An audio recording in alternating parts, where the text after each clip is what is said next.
Every school has dozens of boys and girls who are at the bottom of the social hierarchy. Some are physically unattractive, some are slow learners, and some are simply unable to make friends and find a comfortable place in the school environment. For Family Talk, here's Dr. James Dobson. The key question is, what should teachers do when they see one of these disrespected children being ridiculed and taunted by their peers? Some would say kids will be kids. Stay out of the conflict and let the children work out their differences for themselves. I definitely disagree. When a strong, loving teacher comes to the aid of the least respected child in the class, something dramatic occurs in the emotional climate of the room. Every child seems to utter an audible sigh of relief. The same thought bounces around in many little heads. If that kid is safe from ridicule, then I must be safe too. By defending the least popular child in the classroom, a teacher is demonstrating that she respects everyone and that she will fight for anyone who is being treated unfairly. Children love justice, and they're very uneasy in a world of injustice and abuse. Therefore, when we teach children kindness and respect for others by insisting on civility in our classrooms, we're laying a foundation for human kindness in the world of adulthood to come. Hear more at drjamesdobson.org.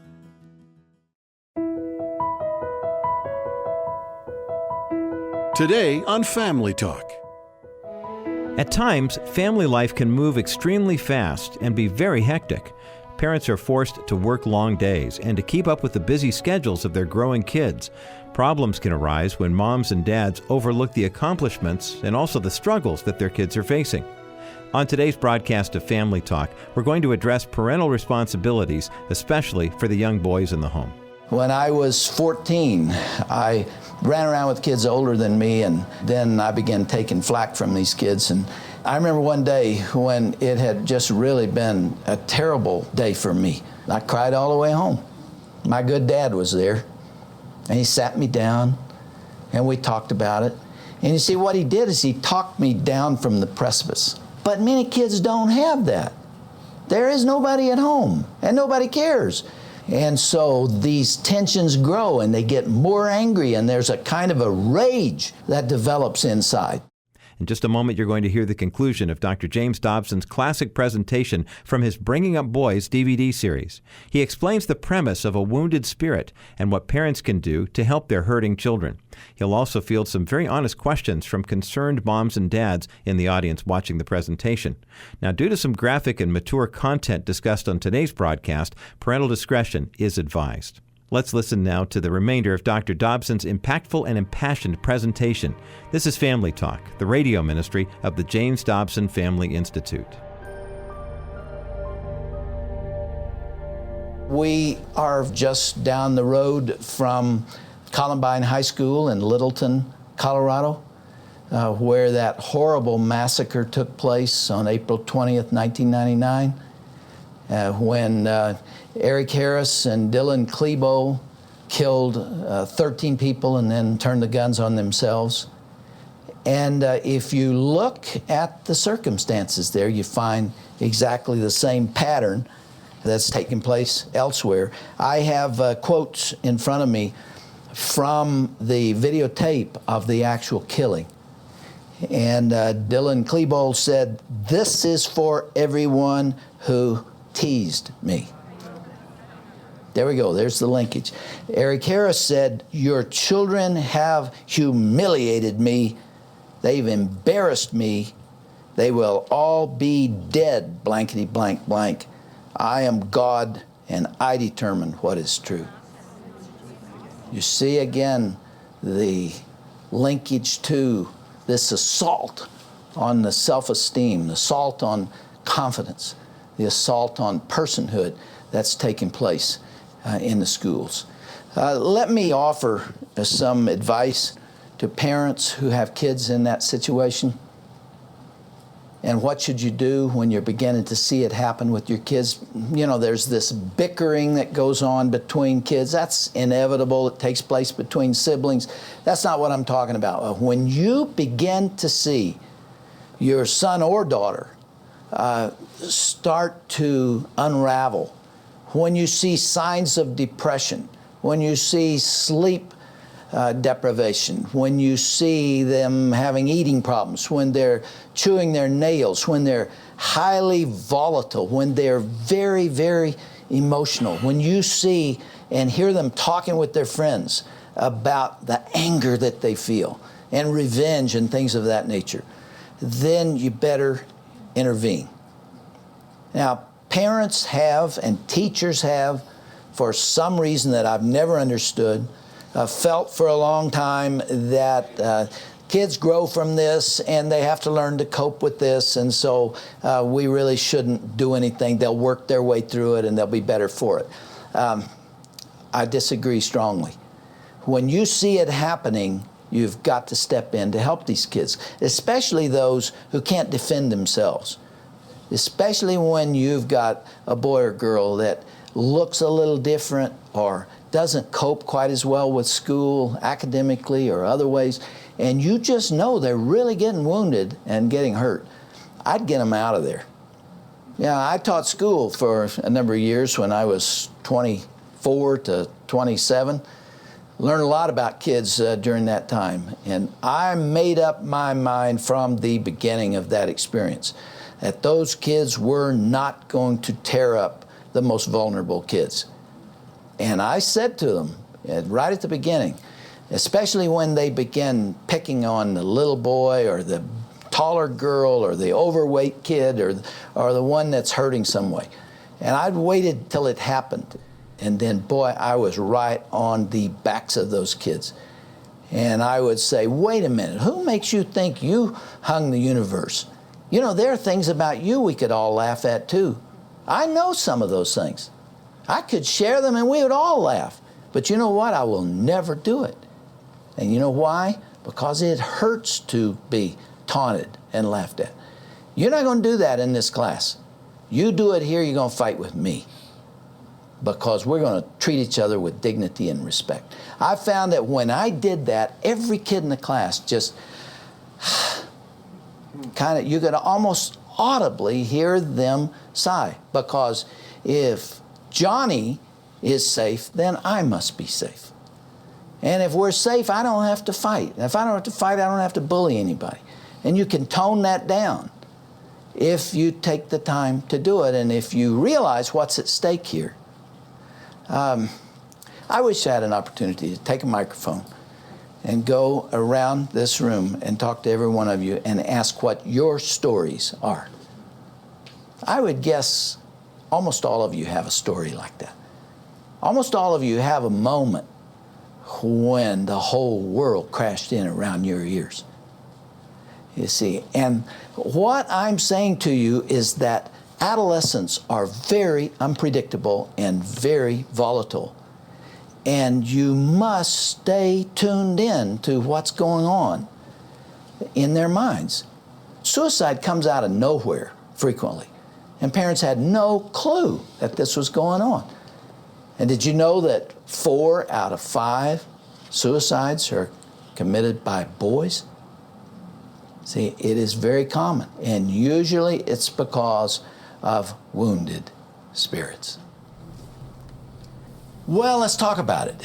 Anybody here have a child with a wounded spirit? Were any of you wounded as a child, maybe in adolescence or high school or even before, and that memory still burns within you?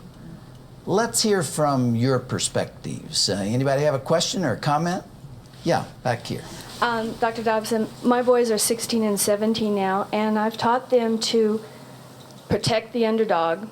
They've had their own bullying instances where they were bullied. And my boys are very strong and they're doing very well, but my oldest boy has been taking up for the underdog several times this year just to have them side with the bullies that were bullying them against my son. And so his spirit is being wounded in a way I don't know what to do about. Yeah. See, that's what I'm talking about. You have 2 or 3 kids, at least one of them is going to be going through this. I gave an illustration going to a wedding where they had all these helium-filled balloons. And at the end of the wedding, they turned those loose. And there are all these different colors. And I stood there and watched them as they ascended into the sky.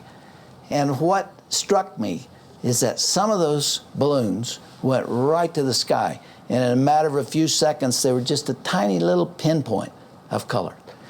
And there were others that bounced along just over the treetops, and you wondered if they were even going to make it, and some of them didn't. And that's the way kids are. Some of them are born buoyant.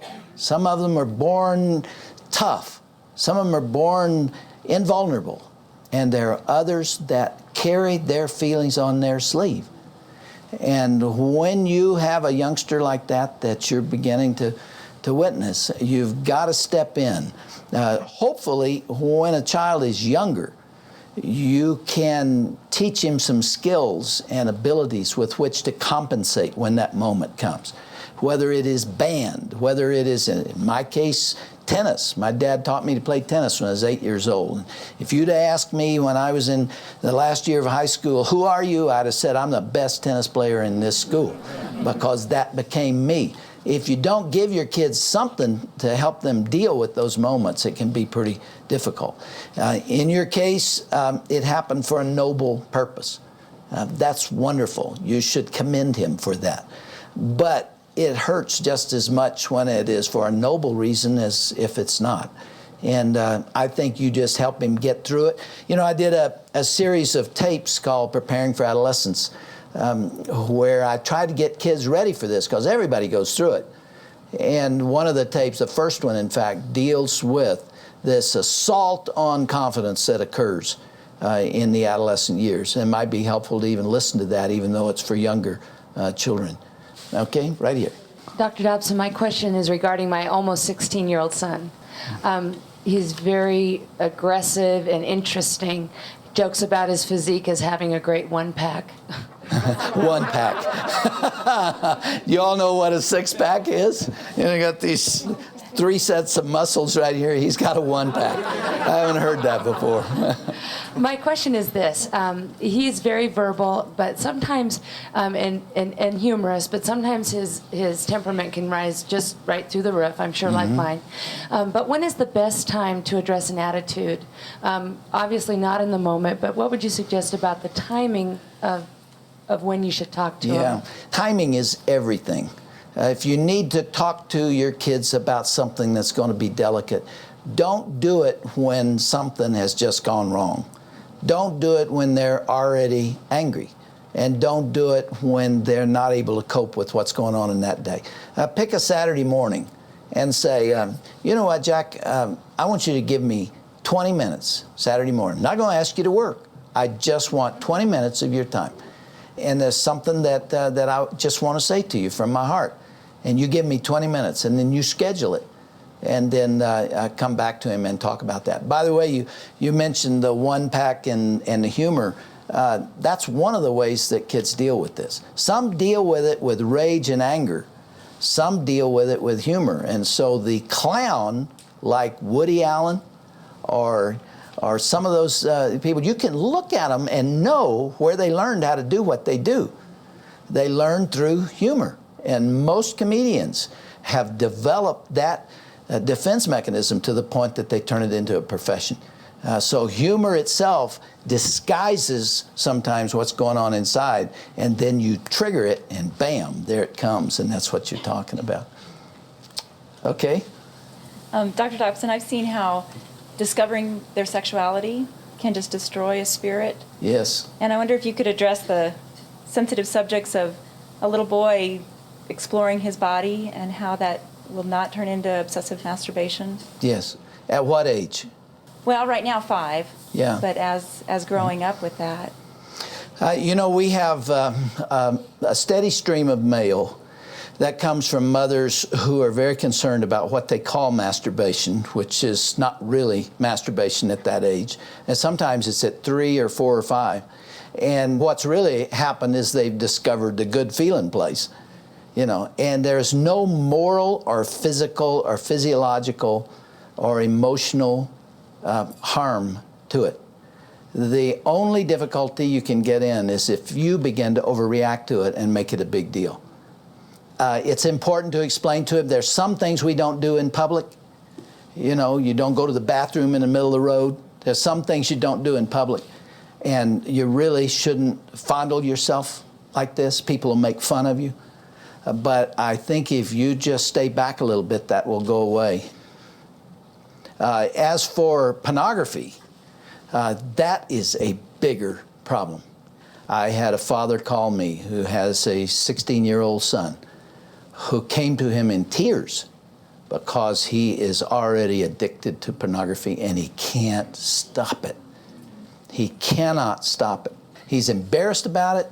He doesn't want his mother to know and doesn't want anybody to know, but I have a good relationship with him, and he told me. And you know where he found it? On the internet. And you know what he saw on the internet? Those freebies that are put on the internet to entice people to buy pornography. The truth of the matter is, pornography is, as you know, very, very addictive. It is probably more addictive than cocaine. One exposure of that nature to a 13, 14, 15-year-old boy can grab him and hold him for life and mess up his marriage and mess up everything that comes after. And it's already happened by the time they're 16 or 17 years of age, and it is very difficult to treat. The only way to treat it really is to be in the hands of somebody who knows that problem and can help with accountability groups, somebody that can support the determination to stay away from that stuff. There's no way to estimate how widespread it is, and it's in this room because it's everywhere and because you can hardly escape it, including that 16-year-old boy the father talked to me about. If you're going to use the internet, you're going to find it. And if you're trying to avoid it, how in the world do you stay away from it? It's the result of a culture that has fallen into moral decline. Okay, right here.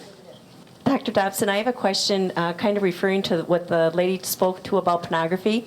We have 5 sons, and just right about the time I think that I've seen it all, my 11-year-old son called me in the room, and he said he's really concerned about the pictures that he sees when we're walking through the grocery store, and that they're really bothering him. And so we prayed about it that night. But if you could have any suggestions, because I think the commercials that our sons are seeing on TV are hurting them a lot more, and those magazines, than we really realize. Oh, I strongly agree with you. And as a matter of fact, the larger problem that you're referring to is this kind of filth throughout the culture. You know, when I've used this illustration many times, some of you may have heard it, but it explains it the best of anything I can do. Culture is like a river. It's like the Colorado River. It's flowing in only one direction, and it's white water, and it's going fast, and the current is strong. And that's the current of culture. You try to go against it, and you're going to have to do everything you can to oppose it, because you relax for 1 minute and it'll carry you a mile downstream. And your hat's blown off, and your billfold's gone, and your shoes are wet, and you're being carried down. It is just very, very difficult to work upstream against the culture. That's what we're called to do. I talk in this book, Bringing Up Boys, about how parents have this very difficult task of raising their kids with the whole culture at war with the value system they're trying to teach. That's exactly what happens. And we are victims of it to some degree. We need to use our influence. We need to determine how we spend our money. And that's why I believe in boycotts. They don't always work, but maybe they will. At least somebody will know we're here, and I feel better for having caused them to think about it. If that's all I can do, I will do that, because we have really gone into kind of a moral free fall. Right here? Okay. I work primarily with older students. My kids aren't that old yet, but with teenagers coming out of high school and stuff. And I see in a lot of the teens that I work with, and boys in particular, a real lack of focus once they hit sort of the end of that high school time, and they've had all their parents driving them and all that driving force. Yes. And then they just come to this place where they don't know what they want to do with their lives. Yeah, well, it depends on the age that individual is. It's not uncommon after high school, for those that aren't going on to college, to be a little confused about what comes next, and they don't really want to do the kind of work they can get and for the salary that they're offered, and so they're kind of lost. And there is a period where their wheels spin a little bit. But then several years later, it becomes a different kind of problem because it becomes a lifestyle. And they get out of college and want to come home. And parents, are very frustrated by this because the kid is just sitting there waiting for a dish to rattle and plunking on a guitar and hoping something happens, the phone will ring or what have you. And when you get to that point, I have a real simple solution for him. Help him pack. Get him out. Let him find out what life's all about.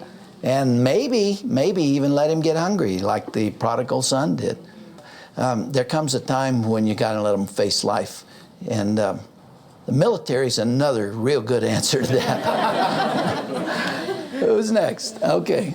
Hi, Dr. Dobson. Yes. My question is, what can fathers do for their sons and their daughters to give them confidence and a resilience to overcome some of these things that when they're bullied, that they have a spirit of strength that doesn't affect them? And if it does, it's not long-lasting and they can withstand it and they can go on because they know who they are. But what can fathers do specifically for them? Well, you're answering your own question, and it's a wonderful place to end because there's so much that fathers can do. You're not going to protect them from all the pain in life, but when you see them really struggling, you do need to be there. And you do something with them. You hunt together, you fish together. You put your big arms around them and you tell them you love them and that you're proud of them. There is an innate need in every boy to measure up in the eyes of his father, unless the father has forfeited that right. You ask all the boys in the country, who's their hero? A high percentage of them would say, he's my dad. We need that. We need the approval of our dads. So even if they're getting literally killed emotionally in school or in the social world, there is a place, there's a safe place where this man that I admire most knows that I'm with him. He's with me, and he cares about me, and he's going to stand with me.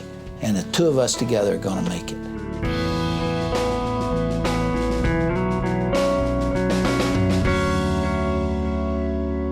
This is Roger Marsh, and I hope Dr. Dobson's timeless wisdom has been helpful to you. Now, if you'd like to watch parts of this presentation, including some of the places where we go a bit more in-depth with the content, order our Building a Family Legacy collection. This 8-DVD set has timeless Dobson wisdom and can help you through any stage of life. Go to drjamesdobson.org and click on the broadcast icon to discover these resources for yourself. That's drjamesdobson.org. Now, if you're wanting more from Dr. Dobson, be sure to check out the Dobson Digital Library. This is our complete online inventory of all of Dr. James Dobson's work for the past 40-plus years. Once you're there, you can read through our numerous articles or blogs, or listen to any past radio program. Or if you prefer, you can do a general search on issues such as marriage, faith, parenting, and culture. Now you don't have to look elsewhere for valuable resources that can benefit your entire family. Just visit DobsonLibrary.com and take advantage of Dr. James Dobson's many years of experience. That's DobsonLibrary.com. As we conclude today's broadcast, I want to thank you for your consistent and faithful contributions to this ministry. As you know, we are completely listener-supported, and we truly appreciate your financial support. Learn how you can join in our fight for righteousness in the culture by going to drjamesdobson.org. I'm Roger Marsh. Thanks so much for listening today. Be sure to join us again next time for another edition of Dr. James Dobson's Family Talk. Have a blessed day.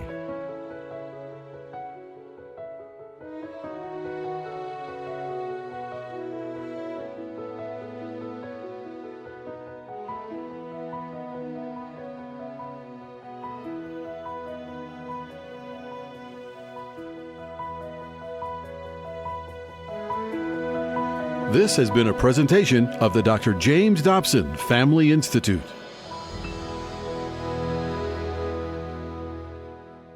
Well, thank you, everyone, for tuning into our program today. You may know that Family Talk is a listener-supported program, and we remain on the air by your generosity, literally. If you can help us financially, we would certainly appreciate it. God's blessings to you all. That's right, Dr. Dobson. And friend, thanks to generous listeners like you, Family Talk can reach more and more listeners with practical help and encouragement. To support Family Talk, go online to drjamesdobson.org or call 877-732-6825. Hi, this is Dr. Tim Clinton for the James Dobson Family Institute. Are you leaving a lasting and godly legacy? When you think about your family after you're gone, are you worried about them? Or are you confident they'll hold on to what you've taught them? At the Dobson Family Institute, we're committed to helping you understand the importance of passing on your faith, not only to your children, but to your children's children too. Check out drjamesdobson.org today for helpful hints, tips, and advice to help make this happen. Remember this, your legacy matters. Don't waste it.